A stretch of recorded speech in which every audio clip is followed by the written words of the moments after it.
It was the kind of town where everyone knew each other's business, and the sheriff was a fixture of the community. Sheriff Mike Larson had been the law in Oak Haven, Tennessee, for over a decade. At 49, he was respected and admired, known for his steady hand in handling the town's problems, big and small. He was a man who wore the uniform like a second skin, embodying the strength and integrity his role demanded. But Mike had a secret that was about to shatter the image he'd carefully maintained. On the surface, Mike led a perfect life. He was married to his high school sweetheart, Lisa, a soft-spoken woman with a kind smile, and 2 grown children off in college. But for the past year, Mike had been embroiled in an affair with a newcomer to town, Amina Farouk, a 33-year-old Muslim woman who'd moved to Oak Haven with her young son, Adam. Amina had escaped a tumultuous marriage, seeking a fresh start away from her past. Amina was a striking figure, quiet, intelligent, with a dignified grace that caught Mike's eye the moment they met at a town fundraiser. She was reserved, careful with her words, and often avoided social gatherings. However, Mike found himself drawn to her and, in a moment of weakness, began visiting her under the pretense of a community welfare check. Their connection grew quickly, with both finding a solace neither had expected. But as the months went on, what started as comfort turned into something much more complicated. Amina discovered she was pregnant. The news hit Mike like a wrecking ball. He'd built his life on loyalty and order, but this affair threatened everything he stood for. Amina insisted she would keep the baby, fearing the shame and confusion an abortion might cause in her community and for her son. Mike knew he had to make a choice: leave Amina to face the consequences alone, or confront the truth with his family. As the pregnancy progressed, tensions mounted. Amina became more insistent that he be part of the child's life, even if it meant the truth would come out. Mike's nights grew restless. His conscience tugged between the duty to his family and the loyalty he felt toward Amina. He began visiting her less frequently, his guilt manifesting in short tempers and sleepless nights. Then, one night, Amina's neighbor, Mrs. Patel, noticed strange noises coming from Amina's home. She was accustomed to Amina's routine, seeing her come and go with her son. But that night, she heard muffled shouting and loud bangs, followed by a long, eerie silence. The next morning, Amina didn't appear for the school drop-off, and her son, Adam, was seen wandering the neighborhood, confused and alone. By noon, rumors began to circulate that something terrible had happened at the Farouk residence. Sheriff Mike Larson arrived at the scene, blending his role as an officer with a man on the verge of losing control. When he entered Amina's home, he found her lifeless body on the kitchen floor. Her hands showed signs of struggle, and her clothes were torn. A pool of blood surrounded her, and there were bruises on her neck and arms. The scene was brutal, raw with violence, as though someone had acted in a fit of uncontrollable rage. As Sheriff Mike Larson stood over Amina's body, his mind raced with conflicting emotions: shock, fear, and a sickening realization that everything he'd worked to hide could be exposed. He steadied himself, swallowing hard before radioing his deputies, trying to maintain his composure as he informed them of a potential homicide. Within the hour, a crowd had gathered around the Farouk home, whispers echoing through the usually quiet neighborhood. Oak Haven's residents knew Amina as the polite woman who kept to herself, so the brutality of the scene fueled a mix of horror and curiosity. Among the murmuring crowd was Mrs. Patel, the elderly neighbor who'd heard the commotion the previous night. She told one of the deputies that she'd seen a figure leave Amina's house in the early hours, though she hadn't recognized who it was. Her account, though vague, added a layer of suspicion. Detective Sarah Miles, a seasoned investigator from the nearby county, was called in to take the lead, as protocol dictated an outside investigator to avoid any conflict of interest. She was a sharp, no-nonsense detective known for her relentless pursuit of truth. She arrived at the scene and immediately began assessing the details. When she saw Sheriff Larson, a tense look passed between them. They'd known each other from past cases, but this one was personal for Mike in ways she couldn't imagine. "Sheriff Larson, I'll take it from here," Detective Miles said, her voice calm yet firm. Mike nodded, stepping aside, grateful yet uneasy as he relinquished control of the case. Sarah began piecing together Amina's last hours by talking to neighbors and friends. She learned of Amina's pregnancy and that she'd recently been seen in what seemed like heated conversations with a man. One neighbor hinted that Amina had confided in her, though she'd been too discreet to share details. The investigation soon revealed a crucial piece of evidence evidence, a half-burned letter in Amina's bedroom in which she'd written to Mel about the pregnancy and the future of their child. Sarah read the letter carefully, the initials sparking immediate suspicion. Sheriff Mike Larson's presence loomed large in her mind, but she dismissed it. She couldn't accuse a man of his standing without solid proof. As part of the routine investigation, Sarah requested interviews with several community members, including Sheriff Larson himself. During their conversation, she asked him about his connection to Amina. Mike maintained a steady front, insisting they'd only interacted as part of his duties. But Sarah, keenly observant, sensed his discomfort, noticing the faint tightening of his jaw each time she mentioned Amina's name. "Did you know she was pregnant, Sheriff?" Sarah asked, her voice probing. Mike hesitated a fraction too long.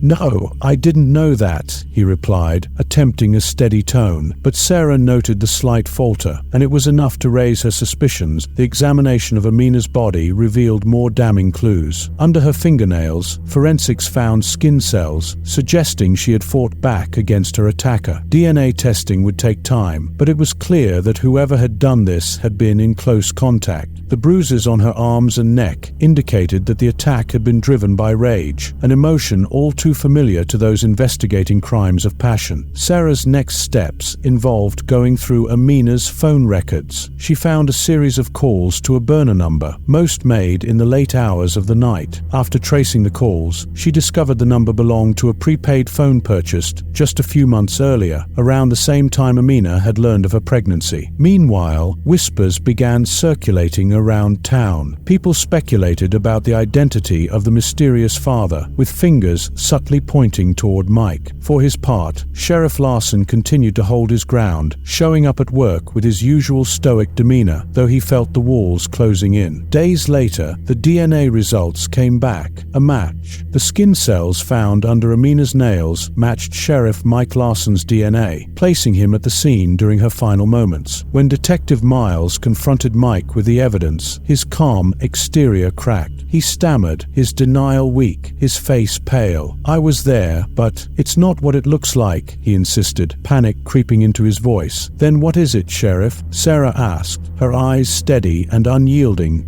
Mike's shoulders slumped as he realized there was no way out of the situation he'd buried himself in. With the DNA evidence and Mike's vague admission, the investigation had taken a decisive turn. Detective Sarah Miles was relentless, determined to uncover the full truth behind Amina's murder and hold the sheriff accountable if he was indeed responsible. The town of Oakhaven, however, was deeply divided. For years, Mike Larson had been the trusted face of law enforcement, a man who showed up to charity events and offered help to anyone in need. To many, it seemed impossible that he could be capable of such violence. But others, those who had noticed subtle changes in Mike's demeanor in recent months, began to connect the dots. His late-night drives, his restless energy, all signs of a man whose carefully constructed world was falling apart. As the investigation progressed, Sarah dug deeper into Amina's personal life and uncovered details that surprised even her. She found records of visits to a nearby women's shelter, where Amina had attended counseling sessions under an alias. According to her counselor, Amina had described a relationship with a powerful man who had promised to be there for her, but instead left her feeling vulnerable and abandoned. Though she never revealed the man's identity, her sessions had taken a darker turn after she discovered her pregnancy, with Amina expressing both fear and resolve about raising her unborn child. Meanwhile, Mike's wife, Lisa, had started to piece things together. She'd sensed something was wrong for months, especially as her husband grew increasingly distant. Now, the whispers around town, the sideways glances, everything pointed toward an affair and something far worse. Lisa confronted him one night, her voice trembling as she demanded answers. "Mike, I need to know the truth," Lisa said, her eyes pleading. "Did you have anything to do with Amina's death?" Mike's face crumpled, a mixture of guilt and despair crossing his features. "I was there, Lisa, but I swear I didn't kill her. Things just got out of hand." Lisa's hand flew to her mouth, and she staggered back, the reality of his betrayal and the implication of his actions sinking in. The man she'd trusted for decades had not only broken his vows, but had become entangled in a nightmare of his own making. She had no words, only an overwhelming urge to escape. Lisa's reaction struck deep into Mike's conscience. He knew he couldn't escape responsibility forever, but he was terrified of losing losing everything he'd built, even if it was crumbling before his eyes. The final blow came when Sarah received a call from the forensic team regarding the burner phone. They'd managed to extract data, linking it to purchases Mike had made with his credit card, connecting him directly to the calls exchanged between him and Amina. With both DNA evidence and electronic records implicating him, Sarah knew she had a case strong enough to make an arrest. On a quiet evening, the police department assembled outside Mike's home. Sarah led the team, feeling a weight of both vindication and sorrow. She knew this arrest would rock the town and devastate Mike's family, but the truth demanded justice. As the officers approached, Mike came to the door, already aware of what was about to unfold. He raised his hands in resignation, his eyes hollow and defeated. They read him his rights as he was handcuffed and led to the squad car, his neighbors looking on in shocked silence. Back at the station, Mike was placed in an interrogation room, and Sarah sat across from him, a notebook open, her pen poised. The silence hung heavy between them before she finally spoke. "Mike, I want to hear your side. This is your chance to tell the truth," she said, her voice firm but not unkind. Mike took a long, shuddering breath, and finally, the words began to spill out. He admitted to the affair, confessing his feelings for Amina and his plans to keep the relationship hidden. He spoke about the guilt and shame he'd carried, the mounting pressure as her pregnancy advanced, and the dark moment when everything came to a head. "I went there that night to talk, to convince her that we needed to figure out a solution quietly," he said, his voice shaking. "But she was angry, hurt. She accused me of abandoning her, and I lost control." As Mike recounted the events, Sarah could see a mixture of regret and bitterness in his expression. He admitted that in a moment of anger, he'd pushed Amina, and when she pushed back, things escalated. The argument became physical, and in a fit of rage, he strangled her. He claimed he didn't intend to kill her, but realized, too late, that he'd gone too far. His confession sealed the case, but Sarah couldn't shake the feeling of tragedy that permeated every word. Here was a man who had once been a pillar of the community, now brought down by his own desires, his own mistakes. With his confession documented and signed, Mike Larson was charged with second-degree murder. His family, heartbroken and humiliated, withdrew from the public eye, Lisa filing for divorce soon after. The town of Oakhaven, though shaken, began the slow process of healing, left to reconcile the image of the sheriff they'd once revered with the man he truly was. The trial of Sheriff Mike Larson began quietly, but it quickly drew attention beyond Oakhaven, casting a harsh spotlight on the town. The courtroom was filled with a mix of anger, disbelief, and heartbreak as residents watched the man they'd once admired face justice. Prosecutors presented Mike's confession, the DNA evidence, and the records from Amina's counseling sessions. The prosecution painted a clear picture of a man consumed by his own selfishness and trapped by the lies he'd spun, while Mike's defense could do little but plead for leniency based on his history of service and his apparent remorse. The jury's verdict came swiftly, guilty of second-degree murder. The sentencing followed shortly, with Mike receiving a prison term that effectively ended the life he'd once known. As he was led away, he cast one last, broken glance at Lisa, but she didn't meet his gaze. She'd come to the trial for closure, not reconciliation. In the wake of the conviction, Oakhaven struggled to reclaim its sense of normalcy. The community held a vigil in Amina's memory, mourning the life of a mother and her unborn child, two lives cut short by betrayal and anger. Her son, Adam, was taken in by her sister, moving out of Oakhaven to start a new life away from the painful memories. Detective Sarah Miles, meanwhile, moved on to her next case, though Amina's story lingered with her. It was a stark reminder of the secrets people kept and the devastating consequences they could bring. She'd sought justice, and while it had come, the scars left behind in its wake were indelible.